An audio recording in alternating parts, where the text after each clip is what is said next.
Danke bafethu, welcome back to Nkuliso Soccer. So ngizokhuluma ngoMcCarthy bafethu, Eden McCarthy, defender le-Kaizer Chiefs elidlala kahle kakhulu this season. Yebo umfana kudala ekhona bafethu ku-first team. I don't know if abantu baya-realize ukuthi umfana at the peak of i-pandemic, COVID-19 already bekaku-first team. But-ke uthole i-game time only last year. No, not last year, last season before kuphela i-season. I think last 2 games or last udlala igame eyodwa. But-ke isikhathi esiningi nje they would send him laphana ku-D_D_C team, kusho ukuthi bebamgruma for this moment. I-patience nokubekezela kuyasiza kwesinye isikhathi. And then ngizokhuluma ngoZwane, ngikhulume ngoMdansane, ngikhulume ngoBunhle Molife. uBunhle Molife-ke bafethu i-4th goalkeeper ye-Kaizer Chiefs. Yena bampromota even way before McCarthy. Bampromota umfana ena-17 at the time. I think it was 2019 or 2018 late. Namhlanje akakadlali. Well, angikakamboni mina uBunhle, but siyazi ukuthi ku-D_D_C team kusho ukuthi ujima ne-first team for years and years. Oyitumele Nkhune babekhona understudy, but akaka-graduate. I think manje una-22, 23 lapho nje. Asiqaleni ngoMcCarthy. I think i-patience, ukubekezela bafethu, finally paid off for umfana, ukuthi nje abekezela angapheli umoya, ukuthi wayejima naboHlanti. Cabanga ukuthi oHlanti ukuthi bayagcina nokudlalela i-Kaizer Chiefs. Wayekhona ngesikhathi the last 2-3 years yakaTumele Nkhune, but akaze athole i-chance.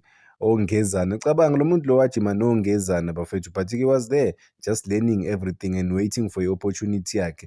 That time i-Kaizer Chiefs beyisanonjabulo Ngcobo, Mphahlele, Eric Mathoho. He was there waiting for isikhathi sakhe bafethu. Ontiyantiya, I don't know if abantu bayamkhumbula uNtiyantiya.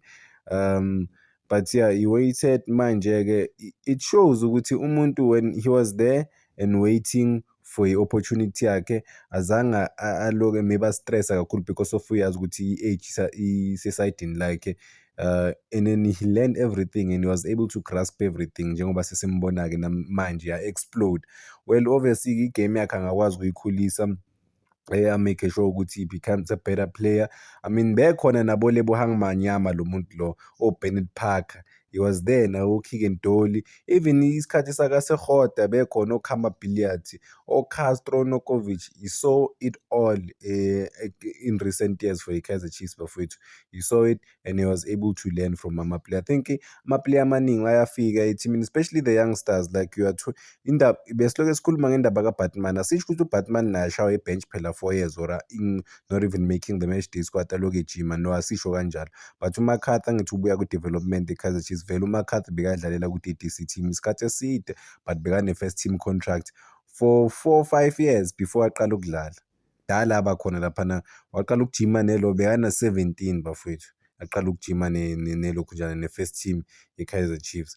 So ulindile umfowethu, wabekezela, and then yeah, manje is reaping all the rewards zokubekezela kwakhe. Asikhulumeni ngimfisela inhlanhla uMcCarthy. And immediately when he was iKaizer Chiefs mayitravela naye laphana eNetherlands, already u-attract i-interest yaseNetherlands. Ama-teams waseNetherlands ambonile laphana kuma-friendly games, already abuza ngaye kuKaizer Chiefs ukuthi u-available umfana kanjani. They would really wanna talk about yena. And iKaizer Chiefs, they were pushed angithi bafethu ukuthi bamnike i-better deal because of ama-teams wase-overseas. So ambhekile already. Ngifuna ukungena kuSamkelo Zwane. Yazi uSamkelo Zwane obabakhe bedlala professional setup, ukhulele ku-development eKaizer Chiefs. I mean world class development structure. There is no excuse ukuthi angabe i-world class player, or at least i-standards sase-South Africa akwazi ukusimit. When he was promoted to first team kuKaizer Chiefs, he was super excited naye umfana. But-ke throughout the years I think he became relaxed.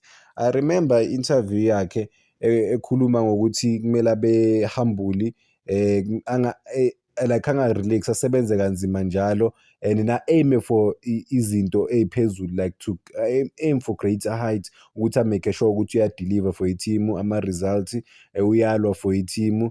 Obviously udemanda more from yena. Uyaweza lawo magama ukuthi a-strong kangakanani.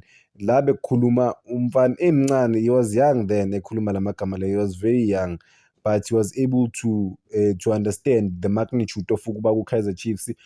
Bambuza nange-pressure ukudlalela i-Kaizer Chiefs ukuthi uzoyihandlela kanjani. Asho ukuthi uya-understand ukuthi kunzima ukudlalela i-Kaizer Chiefs, but akumelanga focus kulezi zinto za-pressure kakhulu. Yena into okumele ayenze ku-Kaizer Chiefs ukuthi kumele akwazi ukudeliver whenever is given an opportunity to play, yabo. But I think abantu bayajwayela, like ufika emsebenzini you understand ukuthi esho umsebenzi mkhulu and then kumele uwumisele, but once wajwayela, I mean, uthi hayi kusekhaya, upholile nje, uyarelaxa, you stop giving your all, you stop working that extra hard. I mean, we saw ngama-players like afana nabo uSabelo Hadebe, ukuthi what happened.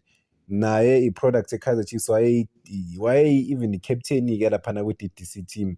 He was seen as the next big thing ku-Kaizer Chiefs, but bamloan, and then-ke ku-Kaizer Chiefs akasekho at all, bamreleasile isizini mayiphela.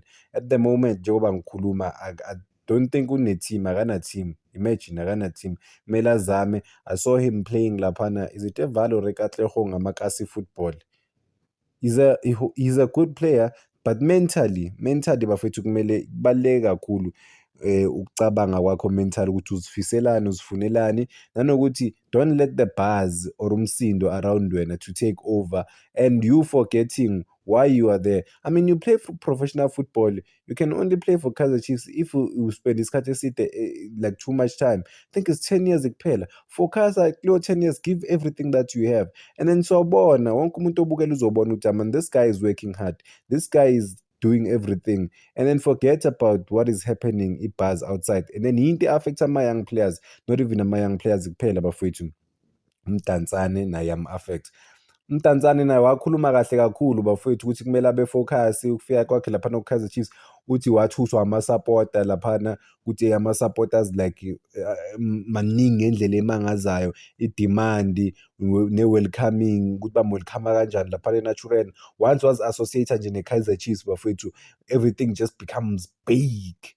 But-ke ama-player, are they able to handle that thing? Because mawubezwa bekhuluma, uMdantsane mawumuzwa ukhuluma, I was like, wow, okay, this guy is the real deal. You could see ukuthi his focus only for yena ukuthi enze lezi zinto lezi azenzile esingeke sikhulume ngazo ngoba zi-negative bafowethu, and let i-fame take over. Discipline wasn't there that much, then he was loaned naye to Richards Bay, maybe ku-Kaizer Chiefs he was released.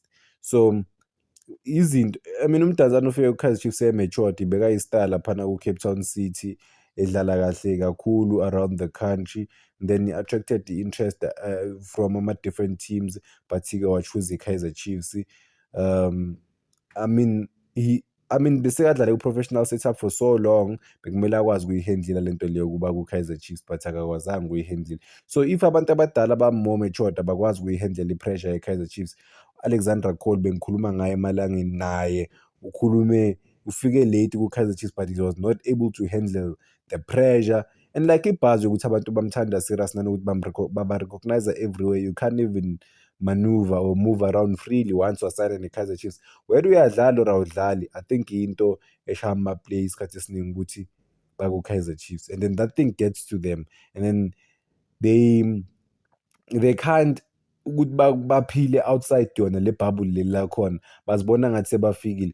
Kanti i-Kaizer Chiefs in 2 years izokurelease mfethu if you just focus on being i-Kaizer Chiefs player than ukuthi udlale egrawundini. So yizi izinto ezi-affect abanye abadlali bafowethu. Yeah, okay, enough kancane ngalento le yama-player. I want to talk about into important kakhulu, iphupho laka-Kaizer Motaung, laka-Dr. Kaizer Motaung bafowethu. Ufuna ukuthi i-Kaizer Chiefs ibe ne-star, ufuna ukuthi i-Kaizer Chiefs iwine i-CAF Champions League. Iphupho lakhe leli. I remember when i-Kaizer Chiefs they were playing i-Champions League, babethi they're doing it for yena bafowethu ukuthi akwazi ukubona i-Kaizer Chiefs ukuthi iwine i-Champions League esaphila. Ngabe i-Kaizer Chiefs izokwazi na ukuthi iwine i-Champions League bafowethu esaphila, i-founder ye-Kaizer Chiefs uShintsha Guluva izokwazi na? That's the big one. That's a big question, because winning Champions League is not even about, it's way more than talent bafethu, kunama-tricks amaningi mangikhuluma ngendaba ye-Champions League. Mentally kumele ube nama-players are strong, mentally fit, azokwazi ukuthi a-challenge for i-Champions League. And don't make it about you, make it about a group, because kumele nikwazi ukuba a-group of players, nikwazi ukusizana as abadlali be-Kaizer Chiefs if you wanna win the prestigious Champions League. And manje the stakes are high laphana ku-Champions League. You win it, you qualify for the World Cup. I-World Cup inemali eningi, close to 200 million oyitholayo nje ngokuqualify ku-World Cup. So ama-bonuses are serious for ama-player lawo. So yeah, I don't know. I don't think Kaizer Chiefs, they still have a long way to go with winning Champions League.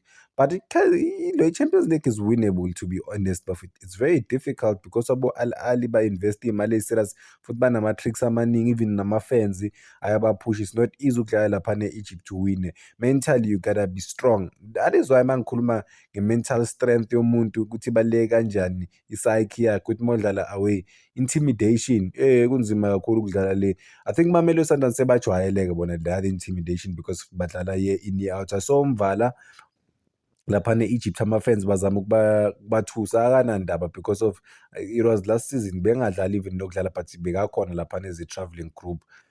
Akanandaba nayo yonke le nto le, uya-understand ukuthi kuba hostile, kuba nzima. So thatha lezo zinto lezo. So imagine if udlala eCairo, I don't know i-ground lakhona ukuthi 100,000 na i-capacity, kugcwele abantu be-Al Ahly kuphela, and then leyo environment, leyo buzz ukuthi can you take it, can you handle it? Kumele-ke ube nama-player a-strong mentally, akwaziyo ukuhandle izinto. I wanna talk about umdlali-ke, ngizovala ngomdlali njalo isikhathi esiningi mangikhumbula, ngivala ngomdlali oke wadlalela i-Kaizer Chiefs bafethu. Today or right now ngizokhuluma ngoDumsani Zuma. uDumsani Zuma bafethu uneminyaka 30, 31, akana team.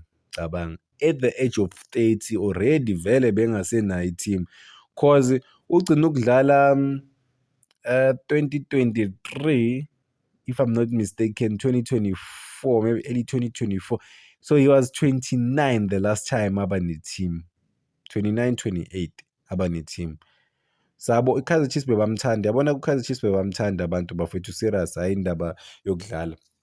But-ke waba ney'nkinga-ke laphana ku-Kaizer Chiefs, abantu bekhala nge-behavior yakhe. Kuthiwa there was a time lathi mentally akekho right, ufuna ukuthi i-Kaizer Chiefs imrelease, kwasha kwacima ziningi izinto bezenzeka around yena.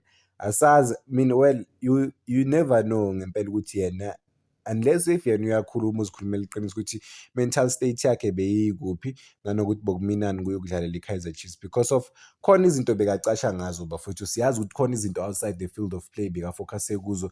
Yabona, if khona umuntu bebamthanda, bamthandile loya muntu loyo, uZuma, ama-fans we-Kaizer Chiefs amthandile, like uDumsani Zuma. Yes, ngilisho kahle, I think ngilisho kahle qala, uDumsani Zuma bafethu bamthandile ama-fans we-Kaizer Chiefs. But-ke yena, yeah, indaba yakhe ne-Kaizer Chiefs ayiphelanga kahle. I remember mesuka e-Kaizer Chiefs waya kumaZulu, nakumaZulu azange alaste, only a season, then waya kuMoroka Swallows. Again nakuMoroka Swallows bafethu azange alaste nakhona.